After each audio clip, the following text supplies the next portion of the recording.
A Fundação da Liberdade Econômica é um centro de pensamento, produção de conhecimento e formação de lideranças políticas que se baseia na defesa do liberalismo econômico e do conservadorismo como forma de gestão. Para mais informações, acesse flebrasil.org.br. Olá a todos, eu sou Eduardo Fayet, da Fundação da Liberdade Econômica, e este é mais um episódio do Liberdade em Foco, o podcast da Fundação da Liberdade Econômica. Sejam todos bem-vindos. No nosso podcast de hoje falaremos sobre o tema: algoritmos podem mudar para pior o perfil dos agentes públicos? E para falar sobre esse assunto, convidamos Madeleine Lasco, uma das experts da Fundação da Liberdade Econômica. Madeleine é jornalista há 26 anos, especializada em cidadania digital, colunista do UOL e está à frente do projeto Cidadania Digital na Gazeta do Povo. Atuou como consultora internacional do Unicef Angola na campanha que erradicou a polio no país. Diretora de comunicação da Change.org para a América Latina, assessora do Supremo Tribunal Federal e do presidente da Comissão de Direitos Humanos da Alesp. Trabalhou na Jovem Pan e Antagonista. Madeleine, é uma satisfação recebê-la aqui novamente no podcast da Fundação da Liberdade Econômica. Seja muito bem-vinda. Eduardo, é sempre um prazer enorme estar aqui com vocês e espero que o tema de hoje interesse aí ao pessoal, que seja bastante instigante. Com certeza, né, Madá? A gente sempre traz aqui coisas desse novo mundo da tecnologia, das mídias sociais e da internet. E isso é muito importante para o nosso ouvinte, para entender esse novo mundo que está se desacortinando, né? Está se revelando dia a dia.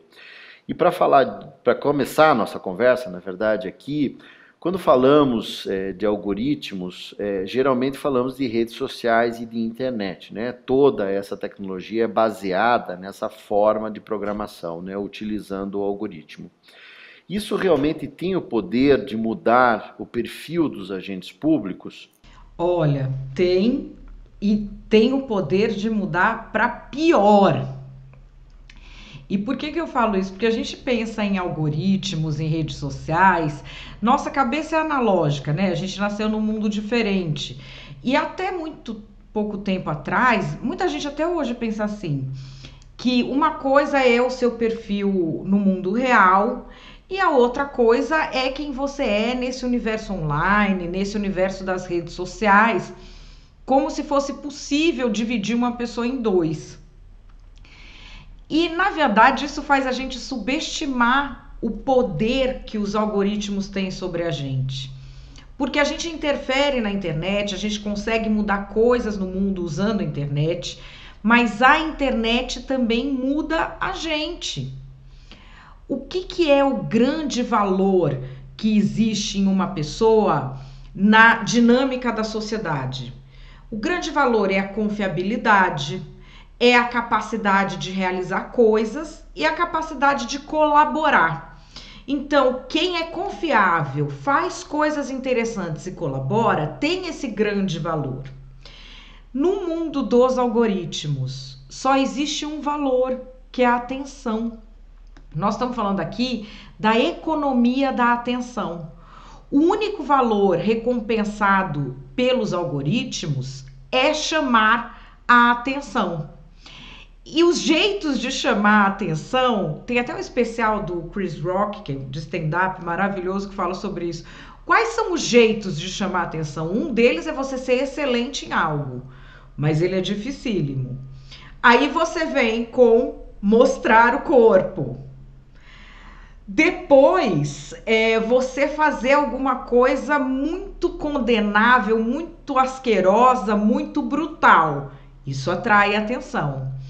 E por último, você começar a roubar papel de vítima, a se fazer de vítima de coisas que você não é vítima.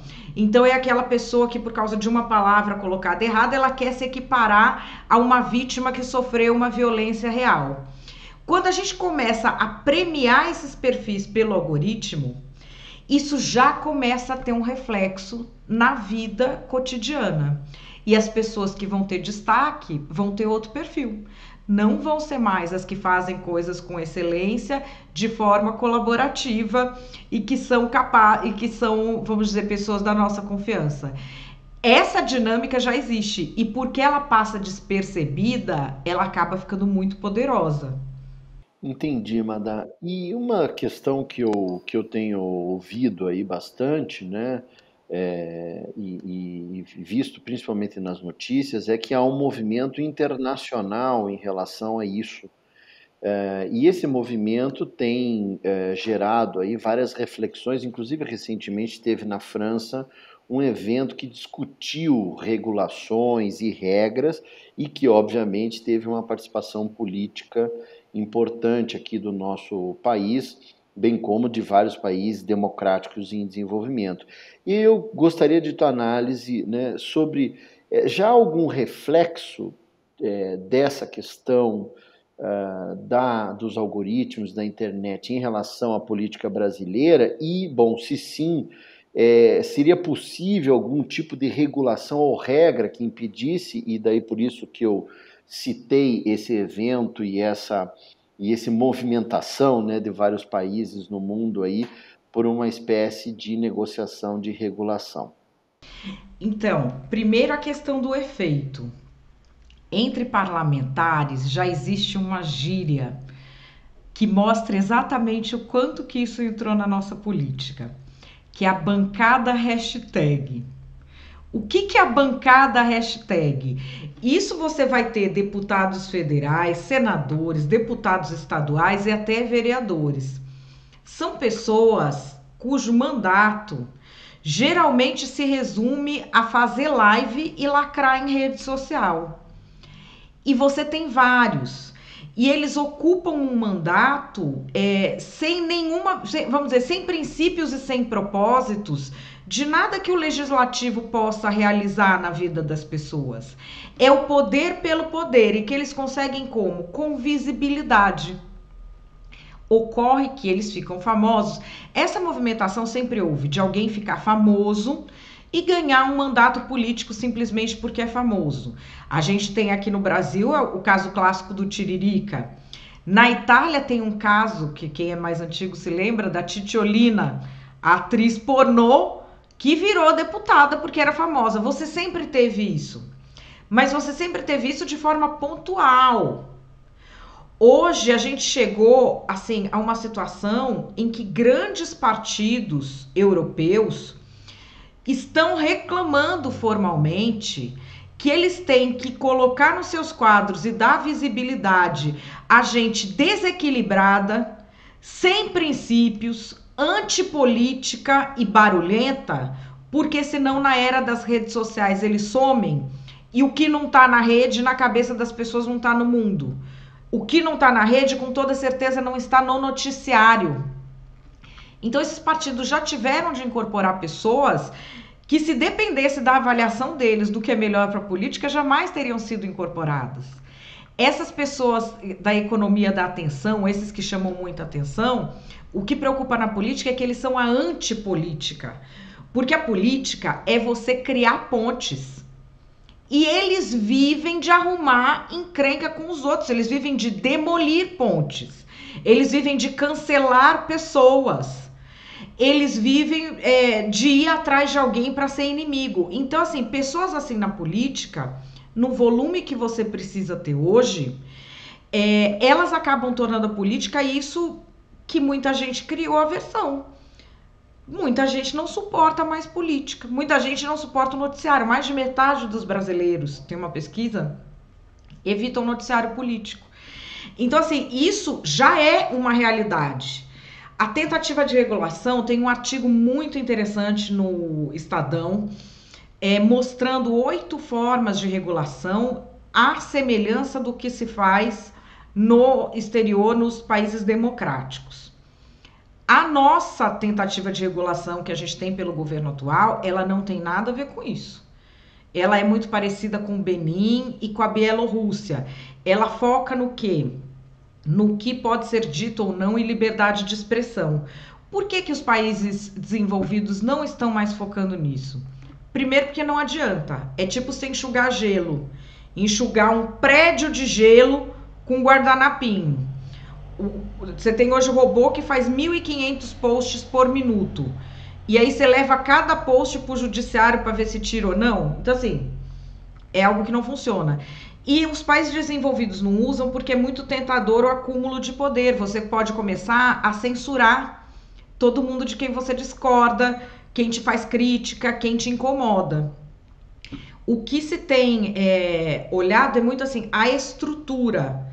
Então, as redes sociais estão recompensando com mais visibilidade, likes e monetização pessoas que fazem coisas que a nossa legislação condena. Por exemplo, linchamento coletivo. Quando se junta um grupo de influencers para pegar um no meio e passar o dia linchando essa pessoa. Isso vamos dizer, você não precisa da internet para saber que isso é errado, que um apedrejamento é errado, que um estupro coletivo é errado. Mas na internet as pessoas não conseguem ver o conjunto que está promovendo isso. Cada um acha que sou só eu individualmente que fui dar uma opinião. Ele não percebe que foi enredado por influencers que vivem disso. E o Brasil participou dessa reunião no exterior, levando como representante um influencer que se notabilizou por fazer ataques, organizar o que eles chamam de raid, né? Que é o ataque em enxame contra pessoas que sejam desafetos dele. É um influencer que tinha conteúdo muito prejudicial primeiro para crianças e agora faz essas práticas na área política e ele que foi levado pelo Brasil até ali. A gente precisa qualificar esse debate, porque a proposta brasileira é uma proposta de você legitimar quem cala pessoas à força, quem cala pessoas juntando grupo de linchamento e, por outro lado, criar uma política em que o governo pode dizer o que pode ou não circular no debate público. Então, assim, no meu entendimento, nós estamos indo por um caminho perigosíssimo. A gente tem outras entidades institucionais, no Supremo Tribunal Federal, por exemplo, tem já discussões de um nível muito mais elevado sobre o que seria essa regulação. Mas o que a gente está vendo na mídia e o que está vindo do governo federal não tem nada a ver com o debate de regulação que é feito nos países democráticos. Ele para mim, é um caminho absolutamente preocupante, e mais preocupante ainda que as pessoas não se deem conta do que está sendo feito e do que está sendo proposto.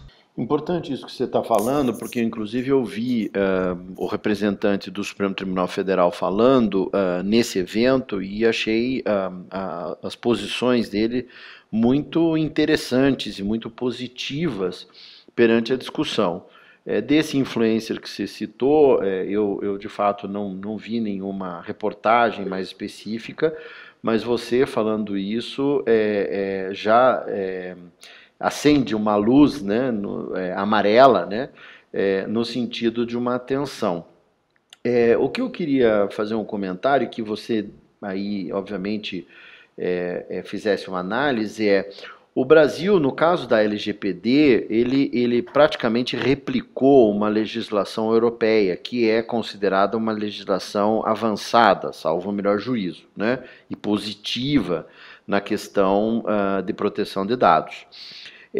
No caso brasileiro, você acha que, no caso da internet, né, da regulação da internet que você está falando, você não acha que a gente estaria provavelmente ou tendencialmente, né, seguindo a mesma linha para replicar em grande medida, né, não copiar, mas replicar em grande medida os princípios de uma lei europeia e emendaria uma questão, né? Já temos, pelo menos aparentemente, essa realidade instalada no poder público, né? De formas de reverter esse mal ou essa piora, como você citou no início da nossa conversa, do ambiente de mídias sociais e internet?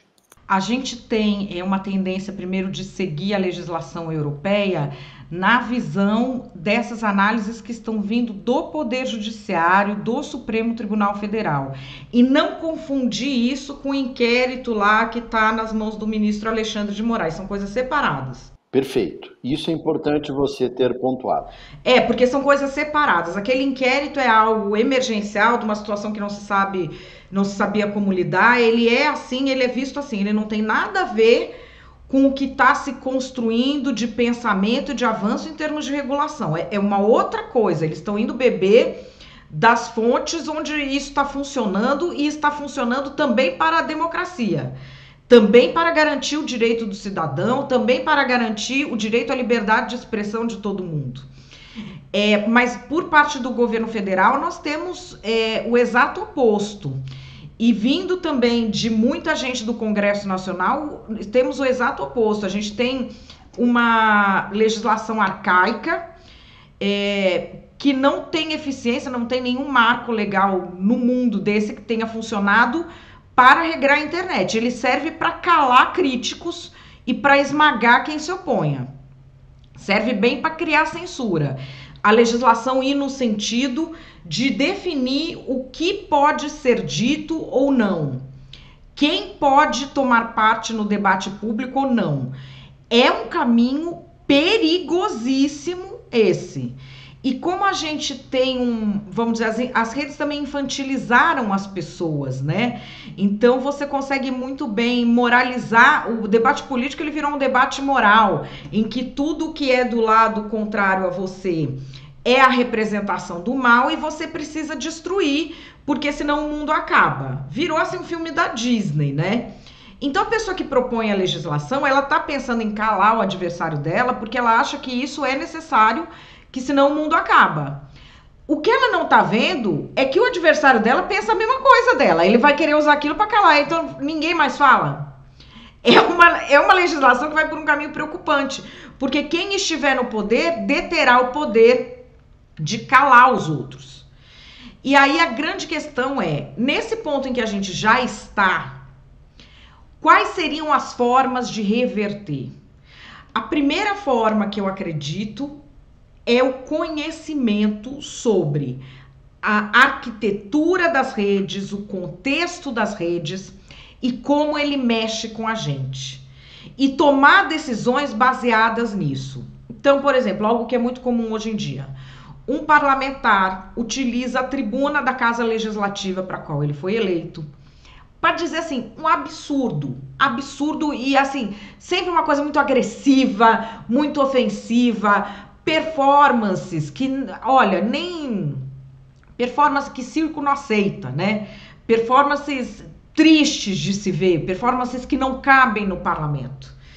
Por causa daquilo, essas figuras ganham notoriedade. E hoje notoriedade é poder. Então, assim, de que forma eu vou agir com esta pessoa?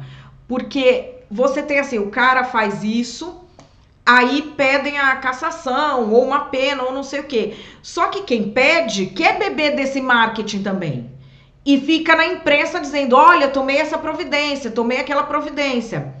A imprensa hoje avalia o fato com base no que chama mais a atenção das pessoas. Ela devia dar esse espaço todo pra gente má, esdrúxula e oportunista?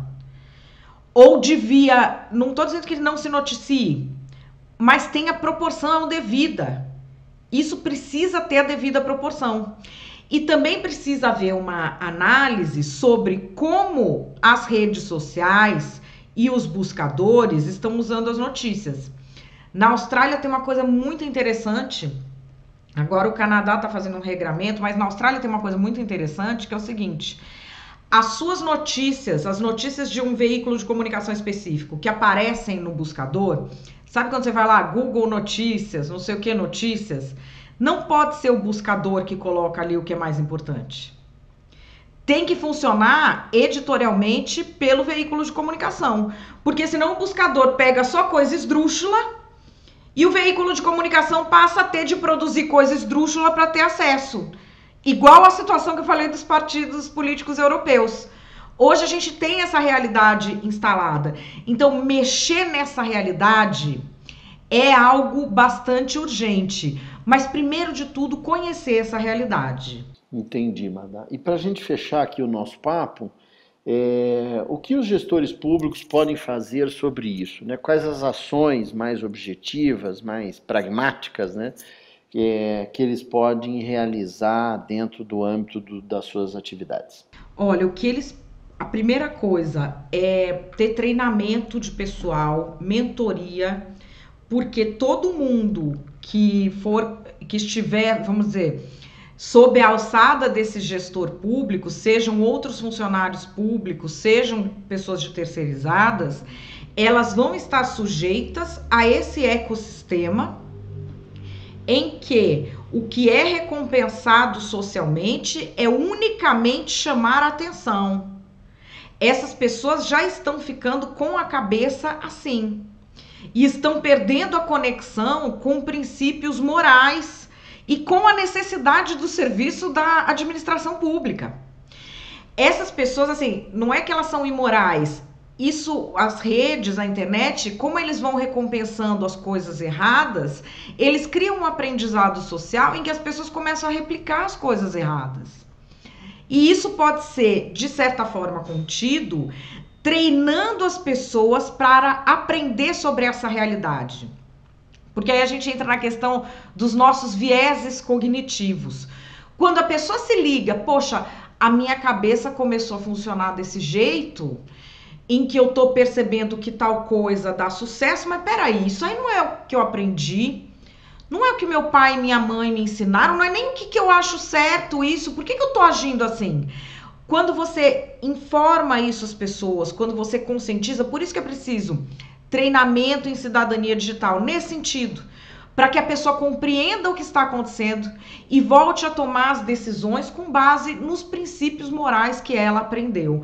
Então, assim, se tem um papel que o gestor público pode fazer, é esse. E depois, parar de botar publicitário e influencer que sai atacando pessoa para produzir material e dar palestra sobre diversidade. Hoje o poder público está levando o ovo da serpente para dentro de tudo quanto é canto, pegando as pessoas mais tóxicas da internet e levando para dentro porque elas mimetizam o discurso de diversidade para legitimar a sua forma de agir e ganhar o quê? Notoriedade, dinheiro, prestígio, poder. E essas eu acho que são as primeiras atitudes, os primeiros cuidados a se tomar. Madá, muito obrigado pelas suas análises, suas reflexões. São muito importantes para o momento em que estamos vivendo. E para você, nosso ouvinte, espero que tenham gostado desse episódio com o tema Algoritmos podem mudar para pior o perfil dos agentes públicos. Madá, mais uma vez, muito obrigado. Nada, eu é que agradeço a oportunidade, espero ter aí ajudado alguém. E isso que a gente conversou também, vocês não se esqueçam, fica no site da Fundação da Liberdade Econômica em forma de artigo, com mais detalhes, com os links, com as referências, para quem quiser pesquisar. É sempre um prazer estar aqui com vocês. Ótima lembrança. E para você que acabou de nos ouvir, muito obrigado pela sua audiência. Para mais informações, acesse o site flebrasil.org.br e siga as nossas redes sociais no Facebook e Instagram, @FLEeconômica, e no Twitter, @FLEbrasil. Nosso podcast está disponível na sua plataforma de áudio preferida. Você também pode seguir nosso podcast no Spotify, Amazon, assinar no Apple Podcasts e se inscrever no Google Podcasts ou no Castbox e favoritar no Deezer.